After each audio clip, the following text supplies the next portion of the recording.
soulless, generic hero shooter slop, and I am not being hyperbolic over here, friends. No, I have to say that this game is probably on my list for the worst game of the year so far, and it's only the end of January, so we do have a lot to go, but honestly, it probably is cementing itself for that #1 spot pretty hard. So if you don't know what we're talking about Highguard. It released today, and it is not doing so good, friends. Starting off from, a high peak, I think, on Steam of around 90,000 to within 2 hours dropping down to 30,000, and then it keeps going on the downward trend. It is not doing well, and we have to talk about it, so let's dive in. So back when Highguard was announced at the Game of Year Awards, it was really tried to be hyped up by Jeff Keighley. He put at the end of the Game of Year Awards and was like, hey, now we're saving the best for last. Here is Highguard, and it showed this trailer. But by the end of it, everyone was kind of scratching their heads like, really? That's it? That's what you were hyping us up for and promising for a week ahead of time that we were going to have something really special for you? It looked like and felt like at the time generic hero slop, and friends, it kind of is going that way. But we really honestly expected more. Now, this is a project done by Wildlight Studios. Now, this has been formed by the veterans of Apex Legends, as well as veterans from Titanfall 2 into a new foray for a new studio. And I honestly was expecting more out of the gunplay and overall experience, but it is very much lacking in many, many ways. And their first kind of, fumble was really just selecting the main content creator to represent them. Now, they chose to go and partner up with Dr. Disrespect. Now, if you don't know about him, he was wildly famous for a long time and kind of went from famous to infamous on the internet due to some scandals and some controversies that I don't want to get into over here. But he was, a bit of a problematic character to kind of, partner up with from the get. So that's strike one against them. So what is Highguard? Highguard is a competitive PvP hero raid shooter. Yes, that was a mouthful, but that is essentially what it is. And you play on as the role of a warden, and you have 8 selectable wardens from the start of the game to choose from. Now, they all kind of look a little bit generic to me, but, all's fair is fair. I think that in most hero shooters, the characters are pretty generic. I'm looking at you, Apex Legends. But, friends, the game loop itself works as such. You spawn into your base, and you're on opposite sides of each other, very much like a MOBA, where you have your base, and then you have to go out into the field and get to the enemy base. But before then, you have about a minute and a half to really, reinforce your base walls, run around, break crystals to get currency, because crystals are currency in this game, and there's plenty of shops around where you could spend that currency to upgrade your weapons, your armor, your gear, so on and so on. But then also, it's just trying to get over to the blue chests, which will drop you things like armor and bombs for attacking the enemy bases, or get to the red chest, which will give you weapons and other types of abilities for PvP. Now, that is essentially the core loop for the pre-game. Then the main game kicks off with what's called the Shield Breaker spawn. So the Shield Breaker is an item that will spawn in somewhere on the map, and typically mid-map from the start, and first team to acquire this will then have the opportunity to raid the enemy base, but you're going to be fighting over this Shield Breaker, of course. Once you get it, it is a mad dash over to the enemy base. The enemy team is trying to teleport back to their base, and you are getting on your horse and running as fast as you can with that horse to the enemy base to drop down the Shield Breaker onto the enemy shield. If you are successful, you will call in a giant siege engine with a battering ram on it to break the shield, and when that is done, you run in and you fight the opponents, trying to plant bombs on their base locations. There's 2 different base locations. Then there is the heart of the base, which you can go and destroy right away if you want to end the match very quickly, because if you do happen to detonate this, but it takes a minute for it to detonate, you will instant win. Otherwise, the enemy team has an opportunity to fight you off from their base, and if they are successful and they wipe you with I think you get something like 6 to 8 lives to be successful for each of the raids. Then you go back, you reset, and the game loop starts over again until one side is completely wiped off. And your base has an overall life of 100, and each little minor raid whittles it down a little bit more. So if you fail a raid, you lose points. If you're successful, you make the enemy team lose points, and so on and so on. So it's a very, very simple loop. But I have to say, it feels very bad. I'm very, very unhappy with this, friends, for many, many reasons. First, with my major gripe for this game, it's going to be around the TDK, time to kill, and then the different gunplay itself, because Not all guns were built on the same like level, and there's definitely a meta that's forming here. And then the time to kill seems so varied between the different shields, obviously the different guns themselves, and just the hit registry seems to be pretty off with this one.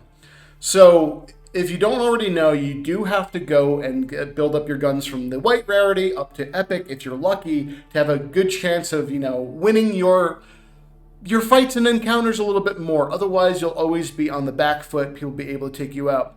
In the early game, just running and trying to get a blue weapon and zerging the enemy seems to be the strategy that everyone goes with. Then if you reset and die, then you try to get better weapons. But there's a lot of times where you're going up on an enemy, you're getting first shot, then they're able to dip away because of lag, or the hit registry wasn't really counting your first bullets, and then you're getting wiped. Or an interesting thing that we found is that there's 0 spawn shield in this game. So if you choose to spawn back in a weird area and the enemy's there, they will kill you before you even get a chance to draw out your gun and understand where they're firing at you from. So that feels terribly bad as well. But overall, friends, like I said, if you do not get the right equipment from the get-go, or you don't really understand what a meta is forming over here, you're going to be losing most of your encounters. And then there's some heroes out there, I forget their name at all, but it's one of the female characters.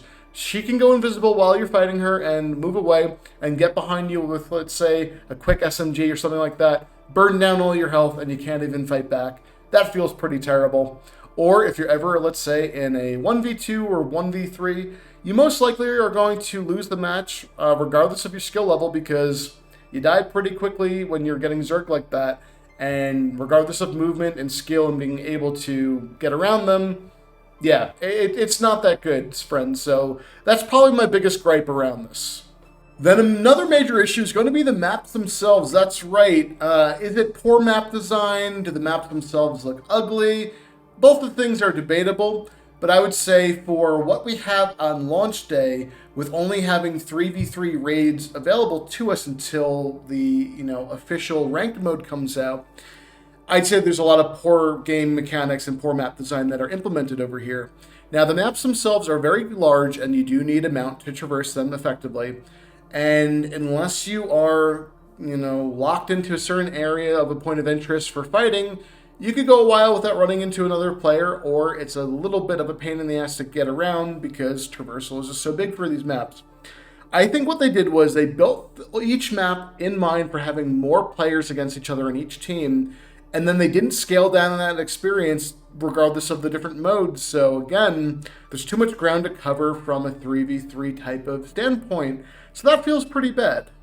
But the true nail in the coffin itself is that, hey, the heroes themselves, the wardens, are way too generic. I don't care about any of these characters. None of them felt great to play as.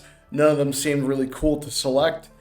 And if I don't relate with the characters that I'm trying to play as in a game, that's a major problem. And that's not just something that is a sentiment that I shared, but everyone that was in my stream that was watching it kept commenting the same things like, this kind of sucks. I mean, this really feels like, a watered down Overwatch or even Marvel Rivals with what you can select from a hero pool. And again, only having 8 characters from the start, that hinders things. And obviously, hey, they got to start somewhere. They got to really establish their characters and build them up with you, and then they could release more over time. But yeah, we weren't really, connecting with these people. And then I have to say, friends, the bad experiences that we felt today was really very frustrating. So we had the poor connection where we're getting disconnected or we're waiting for lobbies and queues and can't find a match. That's right. I had, I think, about 11 times in a row where we are trying to queue up for a match, and you need 6 players in total to get there. But let's say you're at 4 out of 6 or 5 out of 6. It only gives you 10 seconds to find another player. Otherwise, you got to go right back to the lobby and reconnect, and that's a bad experience. Or when we finally did get a match, we disconnected and hard froze and I had to reset. And when I went back in, I got penalized. That's right. And you only have 3 chances of getting penalized before you're not able to matchmake anymore. So that was 1 strike against me, but it wasn't even my fault. They're saying, oh, you've left early. Don't do that again 2 more times. You won't be able to actually play the game for a period of time. Not that I care anymore because I'm actively uninstalling it. But, that was just very annoying. At the end of the day, to me, Highguard feels like a quick cash grab. I know that is a little bit of an oxymoron for me saying because it is, yes, a free-to-play game, but the store itself is heavily, heavily monetized. That's right. I think that they had the audacity to really try to charge us through the nose for skins, for bundles, everything like that, knowing how unpolished and how poorly received that this game was going to be because, yes, day one and even pre-game, people were not happy with this game and is a bit mired in controversy from many different aspects that we're already covering. But yeah, I think that they're just trying to make their money and run with this one and write it off because it does not seem like it was a well put together, well thought out experience. And this thing is probably going to go the way of many other games before it that did the same thing and fall off and die within a month. I truly think that. So everyone, if you are considering getting this game and playing it for yourself, a bit of caution. I wouldn't waste my time, quite honestly, and I don't think that you should either. And that is my honest take. Well, if you liked it, please be sure to like, subscribe, use those high points, whatever, and I'll see you in the next one. But hopefully, you don't want to put yourself through the pain of actually playing that game.